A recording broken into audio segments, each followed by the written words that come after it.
कश्मीर संभाग के कुपवाड़ा जिला में सुरक्षा बलों ने आतंकियों की घिनौनी साजिश को नाकाम कर दिया। आरामपुरा में सपोर कुपवाड़ा पुल के नीचे आतंकियों ने विस्फोटक सामग्री लगा रखी थी। संदेह के होते ही सीआरपीएफ और सेना की रोड ओपनिंग पार्टी ने उसकी जांच की। इसके साथ ही बाद में बम निरोधक दस्ते को जानकारी दी गई। मौके पर पहुंची टीम ने बरामद विस्फोटक को निष्क्रिय कर दिया। एसएसपी कुपवाड़ा ने बताया कि सुपोर कुपवाड़ा रोड मार्ग पर एक स्थान पर आईईडी प्लांट किया गया था, जिसे बम निरोधक दस्ते की मदद से निष्क्रिय कर दिया गया। जम्मू कश्मीर में रविवार को अहम फेरबदल हुआ, जिसमें उत्तर प्रदेश कैडर के 1996 बैच के आईएएस ऑफिसर नितेश्वर कुमार को जम्मू कश्मीर के उपराज्यपाल मनोज सिन्हा का प्रमुख सचिव बना दिया गया।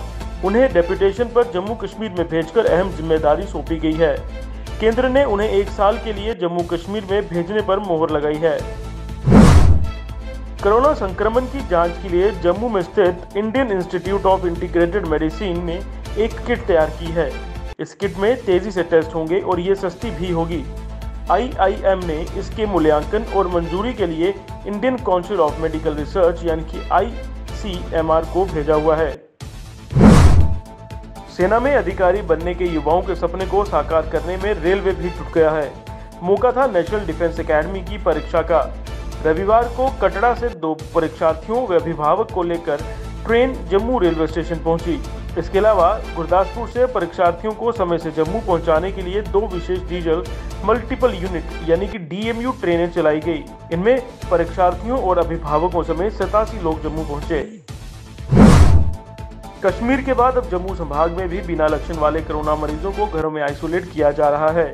बड़े बड़े दावे करने वाले चिकित्सा शिक्षा विभाग ने घरों में सुविधाएं देने में फिलहाल हाथ खड़े कर दिए हैं। अधिकांश तामीरदार पल्स ऑक्सीमीटर बाजार से खरीदने को मजबूर हैं। कारण विभाग के पास पल्स ऑक्सीमीटर की कमी बताई जा रही है। और तो और सभी मरीजों तक पहुंचाना विभाग के लिए मुश्किल हो गया है, जहां स्टाफ की कमी है। 8 दिनों में करीब 2000 मरीज घरों में आइसोलेट किए गए हैं। जम्मू संभाग के जम्मू जिला में अब तक 50,000 लोगों के रैपिड एंटीजन टेस्ट हुए हैं। इनमें 2800 से अधिक संक्रमित पाए गए हैं। अधिकांश संक्रमित ऐसे हैं जिनमें कोई लक्षण नहीं है। इन सभी को घरों में रहने को कहा जा रहा है। प्रदेश सरकार ने राज्य प्रशासनिक परिषद यानी कि एसएसी का पूर्ण गठन किया है। केंद्र गृह मंत्रालय की तरफ से घोषित किए गए नए व्यापार नियमों को देखते हुए मुख्य सचिव और कुछ प्रशासनिक सचिवों को मंत्रियों के अधिकार दिए गए हैं। सरकार के आदेश के अनुसार उपराज्यपाल एसएसी के चेयरमैन होंगे। उपराज्यपाल के सलाहकार इसके सदस्य होंगे। मुख्य सचिव एसी के सचिव के तौर पर काम करेंगे। हिंदू संगठनों और राजनीतिक दलों के भारी विरोध के बाद शहर के ऐतिहासिक पंचबख्तावर मंदिर की जमीन पर बहुमंजिला पार्किंग और मार्केटिंग कॉम्प्लेक्स बनाने का टेंडर आनन फानन में रद्द कर दिया गया है। बैकफुट पर आए नगर निगम और जम्मू विकास प्राधिकरण ने लिखित में सफाई दी है।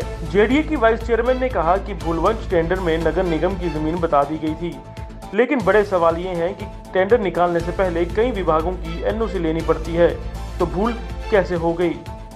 सवाल ये भी है कि यदि ये भूल है तो वह जमीन कौन सी है जहां पार्किंग और मार्केटिंग कॉम्प्लेक्स बनना है। कोरोना जांच के बिना लेबर रूम से लौटा दिए जाने पर सांबा जिला अस्पताल में महज 200 मीटर दूर एक श्रमिक महिला ने सड़क के किनारे बच्ची को जन्म दिया है।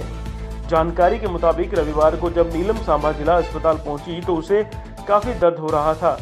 उसे लेबर रूम में ले जाया गया, लेकिन वहां से कोरोना जांच करवाने के लिए उसे घगवाल जाने को कहा गया। वह बार बार लेबर रूम में भर्ती करने की गुहार लगाती रही, लेकिन अस्पताल स्टाफ बिना कोरोना की जांच उसे भर्ती करने पर राजी नहीं था। मजबूर होकर नीलम को अपने पति के साथ लौटना पड़ा। अभी वे अस्पताल से महज 200 ही मीटर की दूरी पर गई थी कि उसे बहुत तेज दर्द उठा और उसने जम्मू पठानकोट नेशनल हाईवे के किनारे बच्ची को जन्म दे दिया। राष्ट्रीय शिक्षा नीति को लेकर राज्यपालों के सम्मेलन के उद्घाटन सत्र को राष्ट्रपति रामनाथ कोविंद और प्रधानमंत्री नरेंद्र मोदी संबोधित किया। सरकार की ओर से 29 जुलाई को नई शिक्षा नीति का ऐलान किया गया था। इस नीति पर अभी भी मंथन जारी है। प्रधानमंत्री मोदी ने कहा कि शिक्षा नीति में सरकार का प्रभाव कम होना चाहिए। वहीं राष्ट्रपति कोविंद ने कहा कि राष्ट्रीय शिक्षा नीति इंक्लूसिव सदी की आवश्यकताओं व आकांक्षाओं के अनुरूप देशवासियों को, विशेषकर युवाओं को आगे ले जाने में सक्षम होगी। अभिनेता सुशांत सिंह राजपूत के मामले में नारकोटिक्स कंट्रोल ब्यूरो (एनसीबी) पूरी तरह से एक्शन में आ गया है। ड्रग्स मामले में शाश्वित चक्रवर्ती और सैमुअल मिरांडा को न्यायिक हिरासत में लेने के बाद अब रिया चक्रवर्ती पर गिरफ्तारी की तलवार लटक गई है। इस कड़ी में एनसीबी ने रविवार को रिया से पूछताछ की। अभिनेत्री ने कई अहम बातों को कबूल लिया। आज एक बार फिर पूछताछ के लिए रिया ब्यूरो के दफ्तर पहुंची। वहीं सीबीआई भी मामले की जांच में जुट गई है।